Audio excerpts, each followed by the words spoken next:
आता शिवसेनेकडे स्पष्ट बहुमत असतानाही ठाण्यामध्ये भाजपने महापौरपद मागण्याचं कारण काय आहे की ही मुंबई आणि कल्याण डोंबिवलीसाठी बार्गेनिंग पॉवर वाढण्याची रणनीती आहे? यावरच चर्चा करण्यासाठी आपल्या सोबत आहेत स्वतः निरंजन डावखरे.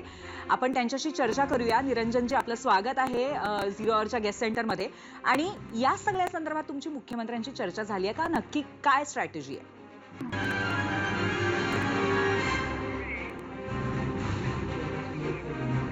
नाही, याच्यामध्ये सन्माननीय मुख्यमंत्री माननीय फडणवीस साहेब हे आपल्याला कल्पना आहे की आता डावोसच्या दौऱ्यावर आहेत, त्याच्यामुळे त्यांच्याशी चर्चा नाही. पण माननीय प्रदेश अध्यक्षांनी मध्यंतरी ज्यावेळेस सगळ्याच नगरसेवकांच्या बरोबर एक संवाद केला होता, त्याच्यामध्ये आपण महानगरपालिकेमध्ये निवडून आल्यानंतर कुठल्या पद्धतीने आपण काम केलं पाहिजे आणि आज भारतीय जनता पार्टीचे नगरसेवक म्हणून तुमच्याकडे समाजाचं बघण्याची अपेक्षा आणि दृष्टिकोन याच्याबद्दलची आणि तुमच्या खांद्यावरती असलेली जबाबदारी या गोष्टीचा संवाद ज्यावेळेस झाला त्यावेळेस आम्ही या संदर्भातली आमची जी मागणी आहे ती आमच्या प्रदेशाध्यक्षांसमोर ठेवलेली आहे.